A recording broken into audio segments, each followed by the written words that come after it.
ছয় নবজাতক মৃত্যুর ঘটনায় ৮ দিন হাসপাতালের লাইসেন্স বাতিল করে ৩ দিনের মধ্যে রোগীদের থেকে সরিয়ে নেওয়ার নির্দেশ দিয়েছে স্বাস্থ্য অধিদপ্তর। আর আজ তার শেষ দিন। এ নিয়ে আরও জানাতে যুক্ত আছেন সহকর্মী হাসান আল মাহমুদ। হাসান, রোগীদের সরিয়ে নেওয়া এখন পর্যন্ত কি পর্যায়ে রয়েছে আর কি বলছে হাসপাতাল কর্তৃপক্ষ, বিস্তারিত জানাবেন।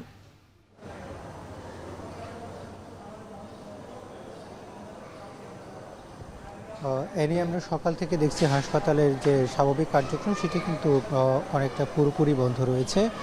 তবে ভিতরে এখন পর্যন্ত আমরা যেটি দেখতে পাচ্ছি, আসলে যদিও কর্তৃপক্ষের সঙ্গে আমাদের এখন পর্যন্ত কথা বলবার সুযোগ হয়নি, তারা আসলে এখন এই মুহূর্তে কথা বলছেন না। তবে আমরা যেটা বাইরে থেকে যেটি দেখতে পাচ্ছি যে কিছু রোগী সেখানে আসছে বলে আমাদের ধারণা, যেহেতু কিছু স্বজনকে আমরা দেখতে পাচ্ছি সেখানে তারা ঔষধ নিয়ে ভিতরে প্রবেশ করছেন এবং ঔষধের জন্য বাইরে আসছেন, এরকম কিছু আমরা অ্যাক্টিভিটি দেখতে পাচ্ছি। সেখানে ক্রিটিক্যাল কেয়ার আইসিইউতে যে পেশেন্ট রয়েছে সেটির সংখ্যা কিছুটা রয়েছে বলে আমরা জানতে পেরেছি। যেহেতু ভিতরে যে ঔষধের ফার্মেসি যেটি ছিল সেটি পুরোপুরি বন্ধ করা হয়েছে, ল্যাব টেস্ট যেসব ফ্যাসিলিটি ছিল সবগুলো কিন্তু বন্ধ করা হয়েছে। ফলে ভিতরে আসলে সেরকম এই মুহূর্তে হাসপাতালের কার্যক্রম নেই। তবে কিছু রোগী এখন পর্যন্ত রয়েছে বলে আমরা মনে করছি। তবে কিছুক্ষণ পরে হয়তো কর্তৃপক্ষের সঙ্গে আমরা কথা বলবার চেষ্টা করব, তখন হয়তো ওনারা আনুষ্ঠানিকভাবে কিছু একটা বলবেন আমরা ধারণা করছি।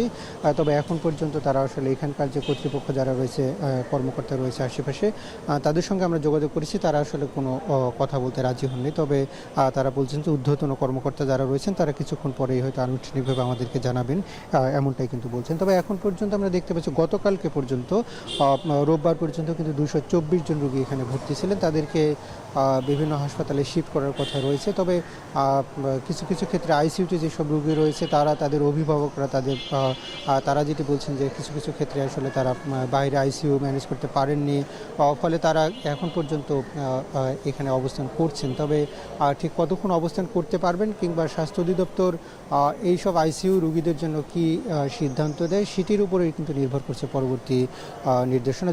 যদিও আমরা দেখেছি বৃহস্পতিবারই কিন্তু এখান থেকে রোগী সরানোর নির্দেশ দেওয়া হয়েছিল। হাসপাতাল শাখার পরিচালক এসেছিলেন এবং স্বাস্থ্য অধিদপ্তর কর্মকর্তারা এসে কিন্তু পুরো হাসপাতালটা বন্ধ করে দিয়েছেন এবং এখন পর্যন্ত সেই নির্দেশনাই কিন্তু বলবৎ রয়েছে। যদিও 30 দিনের মধ্যে স্বাস্থ্য অধিদপ্তরের যে নির্দেশনা, যে লাইসেন্স বাতিল করার যে সিদ্ধান্ত, সেটির উপর আপিল করতে পারবেন। সেই আপিলের পরবর্তী ডিসিশন হয়তো পরবর্তীতে নিতে পারবেন। তবে এখন পর্যন্ত নির্দেশনা হচ্ছে সেটি এই হাসপাতালের কার্যক্রম সেটি আপাতত চলছে না, এমনটাই কিন্তু স্বাস্থ্য অধিদপ্তরের নির্দেশনা রয়েছে। এবং 72 ঘন্টার কিন্তু আজকে শেষ দিন এবং সেক্ষেত্রে বাকি রোগীদের আসলে কী হবে সেটি কিন্তু স্বাস্থ্য অধিদপ্তর পরবর্তী নির্দেশনা দিলেই আমরা বুঝতে পারবো। তো এই ছিল আমার কাছে এখান থেকে সবশেষ পরিস্থিতি। অ্যানি, আদিন হাসপাতাল থেকে সবশেষ পরিস্থিতি জানাচ্ছিলেন সহকর্মী হাসান আল মাহমুদ।